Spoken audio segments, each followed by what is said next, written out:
If I asked you to close your eyes and picture hell, you would probably see a very specific scene.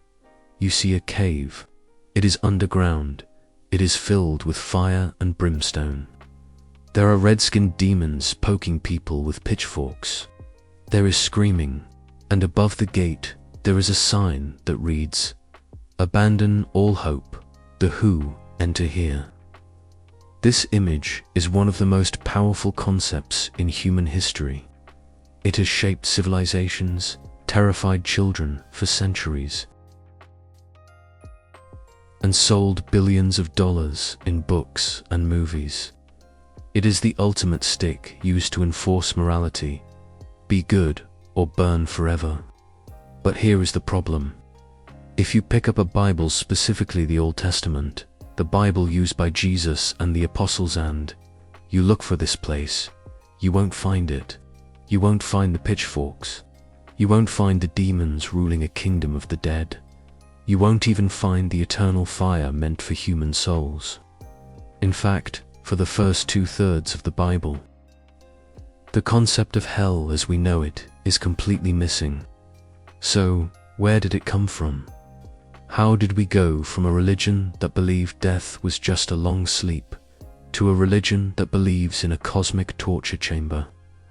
The answer involves a real-life valley in Jerusalem that you can visit today, a dark history of child sacrifice, a cultural war with the Greeks, and a translation error that changed the world.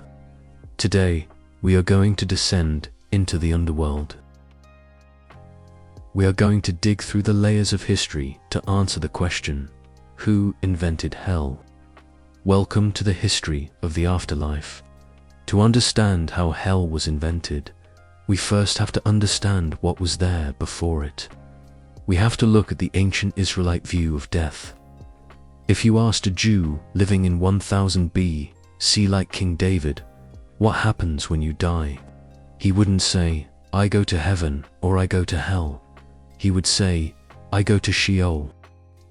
The word Sheol appears over 60 times in the Hebrew Bible, and Sheol is not hell.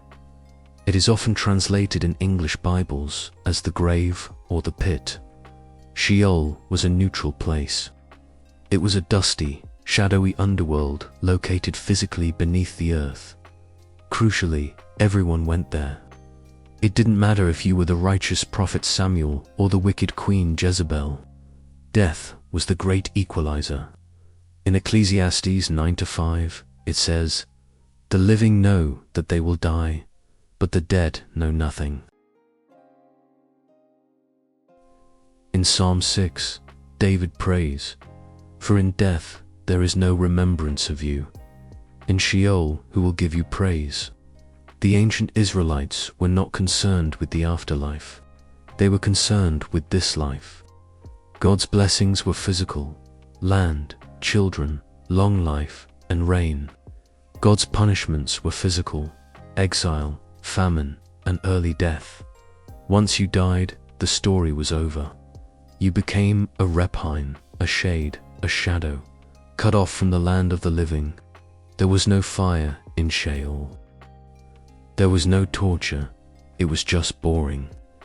It was a lot like a really dark, dusty basement where you sleep forever. So, if the Old Testament doesn't have hell, when did the fire start? The shift happened during the intertestamental period, the 400 years between the Old and New Testaments. This was when Alexander the Great conquered the Middle East, and Jewish culture collided with Greek culture. The Greeks had a very different view of the afterlife. They had Hades. And unlike Sheol, Hades had sections: Elysium, a paradise for the heroes; Tartarus, a prison for the titans and the wicked. At the same time, the Jewish people were suffering. They were being persecuted by Greek tyrants like Antiochus Epiphanes. They saw righteous Jewish martyrs being tortured to death, while wicked pagan kings lived in luxury. The old view of Sheol, everyone goes to the same dusty place, suddenly felt unfair. If you die for your faith at age 20, and the guy who killed you lives to be 80. Where is God's justice? Theology evolves to answer the problem of pain. Jewish writers began to speculate. Maybe Sheol isn't just one room. Maybe there is a compartment for the wicked to be punished and a compartment for the righteous to be rewarded. You see this evolution in the book of Enoch, a bestseller in Jesus' day.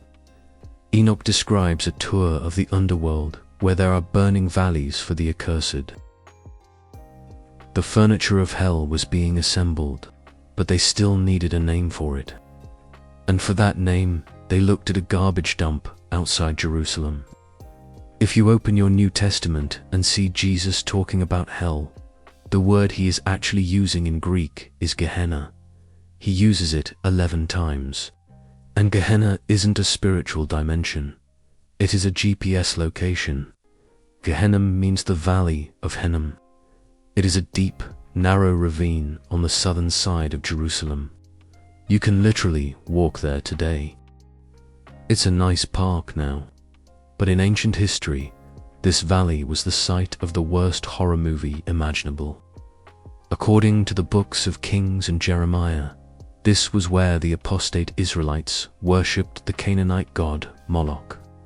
The worship of Moloch involved the sacrifice of children. Kings Ahaz and Manasseh reportedly burned their own sons alive in this valley as offerings. The prophet Jeremiah cursed this place. He called it the Valley of Slaughter. He prophesied that God would judge Jerusalem so severely that this valley would be filled with dead bodies, so many corpses that there wouldn't be room to bury them. They would just lie there, rotting, eaten by worms, and burned. The garbage dump theory. There is a popular theory, often repeated by pastors, that in Jesus' day, Gehenna was the city dump where trash and criminal bodies were burned. They say the fires were kept burning 24/7 to consume the waste. Therefore, when Jesus spoke of unquenchable fire, he was pointing to the smoldering trash heap outside the window.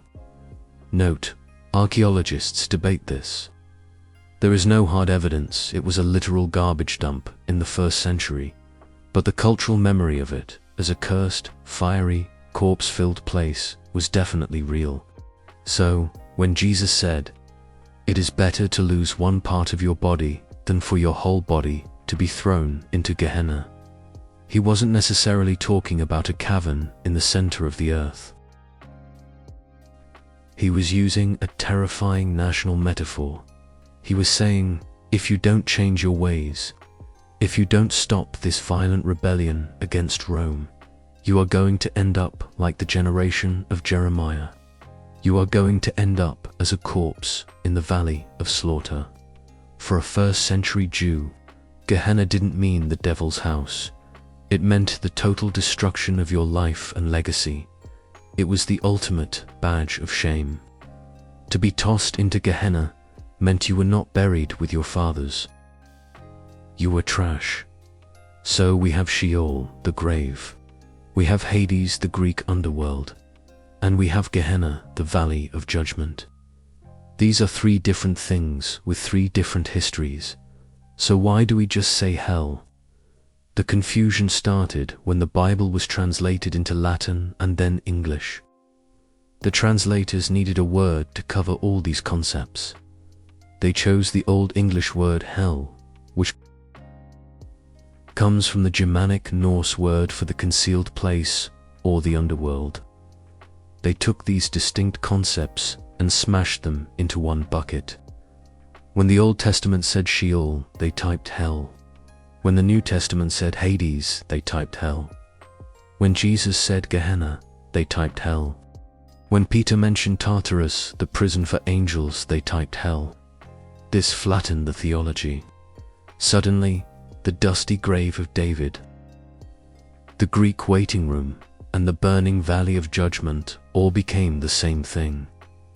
The place of eternal fire. It is a Frankenstein doctrine. We took the geography of Gehenna fire, the architecture of Hades torture, and the permanence of Sheol forever, and we stitched them together to create the modern version of hell. The final coat of paint on this image didn't come from the Bible at all. It came from a poet in the 14th century, Dante Alighieri, when Dante wrote the Divine Comedy. He wasn't doing theology, he was writing political satire and fan fiction. He organized hell into 9 circles. He introduced the idea of ironic punishment. He turned Satan from a prisoner into a monster chewing on Judas. Dante's vision was so vivid, so artistic, and so terrifying that it overrode the Bible in the popular imagination. When most people today think of hell, they aren't thinking of Jesus's Gehenna. They are thinking of Dante's Inferno. We have mistaken medieval poetry for divine revelation. So, is hell real? If you mean, is there a literal underground cavern where God tortures people forever with physical fire? The Bible is actually much more ambiguous than you think. The word hell is a translation mask covering up a complex debate about justice, death, and destruction. The original biblical warnings were less about torture and more about ruin. Gehenna represents the tragedy of a life that has consumed itself. It is the place where things go to be wasted. It is the cosmic trash heap for everything that is incompatible with the kingdom of heaven. But the irony is that hell was invented to solve a problem. It was invented to answer the human need for justice. We need to believe that Hitler doesn't get away with it. We need to believe that the universe has a moral arc. Hell is the shadow cast by our desire for a just world. But perhaps we have let the shadow become so dark that it has obscured the light. We have become so obsessed with the fire that we forgot about the restoration. What do you think? Is hell a place of eternal consciousness? Or is it simply the second death, the final destruction of the soul? Let me know your thoughts in the comments below. If you found this deep dive into the hidden history of the afterlife fascinating, please hit that like button and subscribe for more content that uncovers the real stories behind our beliefs. Thanks for watching.